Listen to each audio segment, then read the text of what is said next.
ಇವತ್ತು ನಾವು ಒಬ್ಬ ರೈತರ ಅಡಿಕೆ ತೋಟವನ್ನು ವೀಕ್ಷಣೆ ಮಾಡ್ಲಿಕ್ಕೆ ಬಂದಿದ್ದೇವೆ. ಸೊ ಇಷ್ಟು ಹಚ್ಚ ಹಸಿರಾಗಲಿಕ್ಕೆ ಕಾರಣ ಏನು ಸರ್? ಯಾವ ಗೊಬ್ಬರ ಯೂಸ್ ಮಾಡ್ತಾ ಇದ್ದೀರಾ?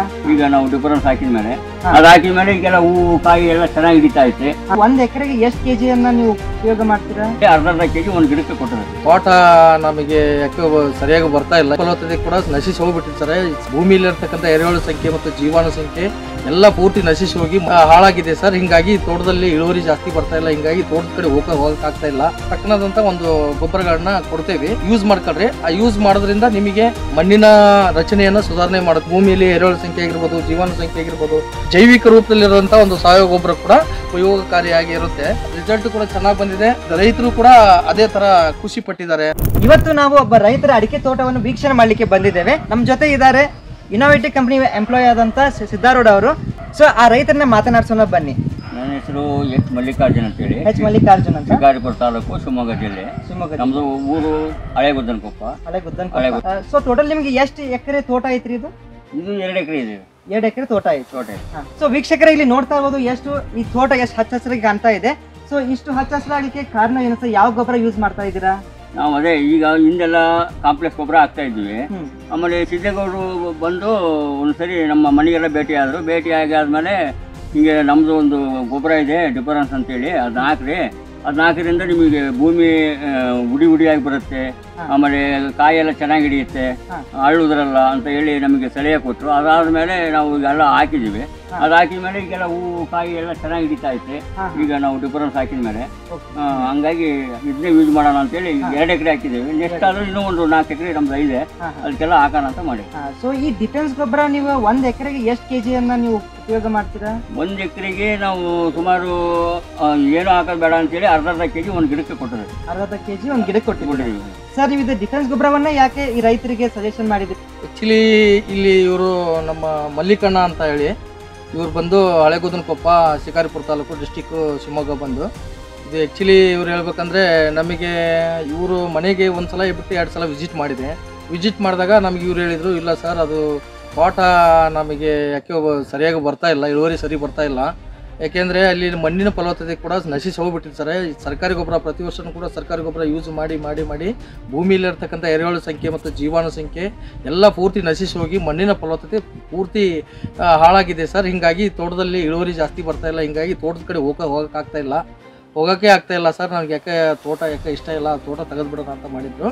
ಸೊ ಅದಕ್ಕೋಸ್ಕರ ನಾನು ಹೇಳಿದೆ ಅವ್ರಿಗೆ ಸಜೆಷನ್, ಇಲ್ಲ ಸರ್ ನೀವು ತೋಟ ತೆಗೆಯುವಂಥ ನೆಸೆಸಿಟಿ ಇರಲ್ಲ. ತೋಟಕ್ಕೆ ನಿಮ್ಗೆ ಅದ್ರ ತಕ್ಕನಾದಂಥ ಒಂದು ಗೊಬ್ಬರಗಳನ್ನ ಕೊಡ್ತೇವೆ. ಅದನ್ನು ನೀವು ಶಿಕಾರ್ಪುರ ವಿಶ್ವ ಫರ್ಟಿಲೈಸರ್ ಹತ್ರ ಅಥವಾ ಇಲ್ಲಿ ಕಿರಣ್ ಹತ್ರ ತಗೊಂಬಂದು ಯೂಸ್ ಮಾಡ್ಕೊಳ್ರಿ. ಆ ಯೂಸ್ ಮಾಡೋದ್ರಿಂದ ನಿಮಗೆ ಪರಿಣಾಮ ಏನಾಗುತ್ತೆ ಅಂದರೆ ಭೂಮಿಯಲ್ಲಿ ಇರುವಂಥ ಒಂದು ಮಣ್ಣಿನ ರಚನೆಯನ್ನು ಸುಧಾರಣೆ ಮಾಡುತ್ತೆ. ಭೂಮಿಯಲ್ಲಿ ಎರೆಹುಳು ಸಂಖ್ಯೆ ಆಗಿರ್ಬೋದು, ಜೀವಾಣು ಸಂಖ್ಯೆ ಆಗಿರ್ಬೋದು, ಮತ್ತು ಭೂಮಿಯಲ್ಲಿ ಎರೆಹುಳು ಸಂಖ್ಯೆ ಜೀವಾಣು ಸಂಖ್ಯೆ ಎಂಕರೇಜ್ ಆದಮೇಲೆ ಭೂಮಿಯ ಫಲವತ್ತತೆ ಆಟೋಮೆಟಿಕ್ ಆಗಿ ಸುಧಾರಣೆ ಆಗುತ್ತೆ. ಮಣ್ಣಿನ ರಚನೆ ಸುಧಾರಣೆ ಯಾವ ಥರ ಆಗುತ್ತೆ ಆ ಥರ ನಿಮಗೆ ಬೇರೆಗಳ ಉಸಿರಾಟ ಕ್ರಿಯೆ ಆಗಿರ್ಬೋದು, ಅಥವಾ ಮಣ್ಣಿನ ಫಲವತ್ತತೆ ಆಗಿರ್ಬೋದು, ಅಥವಾ ಈ ಕಾಂಡಗಳು ಕೆಚ್ಚು ಬರೋದು, ತಿಳಿ ಬರೋದು, ಆಟೋಮೆಟಿಕ್ ಆಗಿ ಕಪ್ಪಸರು ಕರುಗಿರು ಚೆನ್ನಾಗಿ ಬರುತ್ತೆ. ಆಮೇಲೆ ನಿಮಗೆ ಬರ್ತಕ್ಕಂಥ ರೋಗ ನಿರೋಧಕ ಶಕ್ತಿ ಇರುತ್ತೆ. ಈ ಫರ್ಟಿಲೈಸರ್ದಲ್ಲಿ ಜೈವಿಕ ರೂಪದಲ್ಲಿರುವಂಥ ಒಂದು ಸಾವಯವ ಗೊಬ್ಬರಗಳನ್ನ ಹಾಕೋದ್ರಿಂದ ನಿಮಗೆ ಅಲ್ಲಿ ರೋಗ ನಿರೋಧಕ ಶಕ್ತಿ ಇರುತ್ತೆ. ಆದ್ರಿಂದ ನಿಮಗೆ ಇಳುವರಿಯಲ್ಲಿ ಕೂಡ ಚೆನ್ನಾಗಿ 10 to 20% ಇಳುವರಿ ಜಾಸ್ತಿ ಬರುತ್ತೆ. ರೋಗ ಕಡಿಮೆ ಆಗಿ ಇಳುವರಿಯಲ್ಲಿ ಜಾಸ್ತಿ ಮಾಡುತ್ತೆ. ಅದ್ರ ಪ್ರಕಾರ ನಿಮಗೆ ಗಿಡದ ಡ್ರಾಬ್ಯಾಕ್ ಕಡಿಮೆ ಆಗುತ್ತೆ ಅಂತ ಹೇಳ್ತೇನೆ ನಾನು. ಸರ್ ಗಿಡದ ಡ್ರಾಬ್ಯಾಕ್ ಅಂತಂದರೆ ಇವಾಗ ಹಣ್ಣುಡುಕಾಗೋದು, ಬಾಡುಕಾಗೋದು, ಕ್ರಾಸ್ಕೊಂಡು ಬರೋದು, ಚಣಿಮುರುಕು ರೋಗ, ಸುಳಿಕೊಳು ರೋಗ, ಅಥವಾ ಈ ಕಾಂಡ ಟೊಳ್ಳೋದಾಗಿರ್ಬೋದು. ಆಮೇಲೆ ಏನಪ್ಪ ಅಂದರೆ ಈ ಆಟೋಮೆಟಿಕ್ ಆಗಿ ಗೊರಲೆ ಹೊಡೆಯೋದು, ಬೇರುಳ ಬರೋದು, ಈ ಬರ್ತಕ್ಕಂಥ ರೋಗವನ್ನು ಕಂಟ್ರೋಲ್ ಮಾಡಲಿಕ್ಕೆ ಈ ಜೈವಿಕ ರೂಪದಲ್ಲಿರೋಂಥ ಒಂದು ಸಾವಯವ ಗೊಬ್ಬರ ಕೂಡ ಇದು ನಮಗೆ ತುಂಬ ಉಪಯೋಗಕಾರಿಯಾಗಿ ಇರುತ್ತೆ. ಈ ಗೊಬ್ಬರಗಳನ್ನ ಅಳವಡಿಸ್ಕೊಂಡು ನೀವು ಅದನ್ನು ಕಂಪಲ್ಸರಿ 1 ಎಕರೆಗೆ 6 ಬ್ಯಾಗು, 1 ಗಿಡಕ್ಕೆ ಅರ್ಧ ಕೆಜಿ ಲೆಕ್ಕದಲ್ಲಿ ನೀವು ಈ ಥರ ಮೇಂಟೈನ್ ಮಾಡ್ಕೊಂಡು ಹೋಗಿ. ಪ್ಲಸ್ ಅದ್ರ ಜೊತೆಗೆ ಒಂದು ಕಾಂಬಿ ಕಿಟ್ ಕೂಡ ಇವ್ರಿಗೆ ಆ್ಯಡ್ ಮಾಡಿದ್ದೆ. ಕಾಂಬಿ ಕಿಟ್ ಅಂದರೆ ಆ್ಯಕ್ಚುಲಿ ಅದರಲ್ಲಿ ನಿಮ್ಗೆ 6 ಪ್ಯಾಕೆಟ್ ಬರೋದು, H98 1 kg packet, borax 2 kg packet, ಪ್ಯಾರಾಸಲ್ಫೇಟು 10 kg, ಜಿಂಕ್ 10 kg, ಈ ಥರ ಒಂದು 6 ಪ್ಯಾಕೆಟ್ ಇರುವಂಥ ಒಂದು ಕಾಂಬಿ ಕಿಟ್ ಅಂತ ನಮ್ಮ ಇನ್ನೋವೇಟಿವ್ ಕಂಪ್ನಿಯಲ್ಲಿ ಮಾಡಿರೋದು. ಆ ಇನ್ನೋವೇಟಿವ್ ಕಾಂಬಿ ಕಿಟ್ ಇದೆಯಲ್ಲ, ಆ ಕಾಂಬಿ ಕಿಟ್ ಕೂಡ ಇವರು ಗೊಬ್ಬರ ಜೊತೆಗೆ ಅಳವಡಿಸಿ ಮಿಕ್ಸ್ ಮಾಡ್ಕೊಂಡು ಹಾಕಿ ಅಂತಂದು ಹೇಳಿದ್ದೆ. ಸೊ ಅದೇ ಪ್ರಕಾರ ರೈತರು ಖುಷಿ ಆಗುವಂಥ ಒಂದು ರಿಸಲ್ಟ್ ಬಂದಿದೆ. ರೈತರು ಇಷ್ಟ ಗಂಟ ಮಾತಾಡಿದ್ರು. ಸೊ ಅದೇ ಪ್ರಕಾರ ರಿಸಲ್ಟ್ ಕೂಡ ಚೆನ್ನಾಗಿ ಬಂದಿದೆ.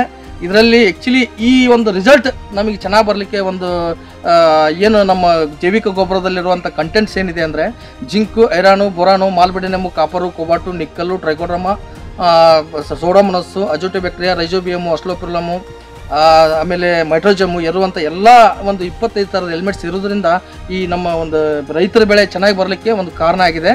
ರೈತರು ಕೂಡ ಅದೇ ಥರ ಖುಷಿ ಪಟ್ಟಿದ್ದಾರೆ ಅಂತ ಹೇಳ್ಬೋದು. ಸೊ ಒಂದು ಹೊಸ ಒಂದು ನಂಬಿಕೆಯಿಂದ ಇನೋವೇಟಿವ್ ಕಂಪನಿ ಮುಖಾಂತರ ಒಂದು ಹೊಸ ಭರವಸೆ ಕೊಟ್ಟಿದ್ದಾರೆ. ಸೊ ಆ ಒಂದು ಇನೋವೇಟಿವ್ ಕಂಪನಿಯ ಡಿಫೆನ್ಸ್ ಗೊಬ್ಬರ ನಿಮಗೆ ಬಹಳಷ್ಟು ಉಪಯೋಗ ಆಗಿದೆನಾ? ಹಾಗಾದ್ರೆ ಆಗಿದೆ ಸರ್, ಆಗಿದೆ. ಇದರ ಪ್ರಕಾರ ಭತ್ತಕ್ಕೂ ಹಾಕಿದ್ದೇವೆ, ಭತ್ತಕ್ಕೂ ಹಾಕಿದ್ದೀರಾ? ಎಲ್ಲವಕ್ಕೂ ಯೂಸ್ ಮಾಡ್ತಾ ಇದ್ದೇವೆ. ಇನ್ನು ಹಾಕಕತ್ತಿದ ಮೇಲೆ ನಮ್ಗೆ ಎಲ್ಲದಕ್ಕೂ ಚೆನ್ನಾಗಿ ಬರ್ತಾ ಇದೆ. ಓಕೆ, ಸೊ ಇದು ಬೇರೆ ರೈತರು ಕೂಡ ಇದನ್ನ ಯೂಸ್ ಮಾಡ್ಬೋದು, ಮಾಡ್ಲಿ ಅಂತ ಹೇಳ್ತಾನೆ ಹೋದವು ಸರ್ ನಾವು ಬೇರೆಯವರಿಗೆಲ್ಲ, ರೈತರಿಗೆಲ್ಲ ನೀವು ಈ ತರ ಡಿಫರೆನ್ಸ್ ಗೊಬ್ಬರ ಹಾಕ್ರಿ ಚೆನ್ನಾಗಿ ಬರ್ತೈತಿ ಅಂತ ಎಲ್ಲ ಕಂಪ್ನಿಗೆ ಹೇಳಕ್ಕೆ ಏನು ಇಷ್ಟ? ಕಂಪ್ನಿಗೆಲ್ಲ ಧನ್ಯವಾದ ಹೇಳ್ಬೋದು. ಒಳ್ಳೆ ಚೆನ್ನಾಗಿ ಗೊಬ್ಬರ ಮಾಡಿದ್ದಾರೆ. ಈಗ ನಾವು ಕಾಂಪ್ಲೆಕ್ಸ್ ಹೋಲಿಸಿದ್ರೆ ಇದು ನಮಗೆ ಒಳ್ಳೆ ಗೊಬ್ಬರ ಚೆನ್ನಾಗಿದೆ. ಭೂಮಿ ಫಲಪುಟಲಿಟಿ ಕಡಿಮೆ ಆಗಲ್ಲ, ಭೂಮಿ ಎಲ್ಲ ಉಡಿ ಬರ್ತಾ ಇತ್ತು ಸರ್, ಗಂಟಿಲ್ಲ, ಮಣ್ಣಿನ ರಚನೆ ಚೆನ್ನಾಗಿದೆ. ಚೆನ್ನಾಗಿ. ಸೊ ಕೇಳಿದ್ರಲ್ಲ ವೀಕ್ಷಕರೇ, ಸೊ ನೀವು ಕೂಡ ನಿಮ್ಮ ತೋಟಕ್ಕೆ ಅಥವಾ ನಿಮ್ಮ ಹೊಲಕ್ಕೆ ಗೊಬ್ಬರವನ್ನ ತಗೋಬೇಕಂತ ಇಚ್ಛೆ ಪಡ್ತಾ ಇದ್ರೆ ಸೊ ಡಿಫೆನ್ಸ್ ಗೊಬ್ಬರವನ್ನ ಬಳಕೆ ಮಾಡಿ ಅಂತ ಹೇಳ್ತಾ, ಸೊ ವಿಡಿಯೋ ನೋಡೋದಕ್ಕಾಗಿ ಧನ್ಯವಾದಗಳು.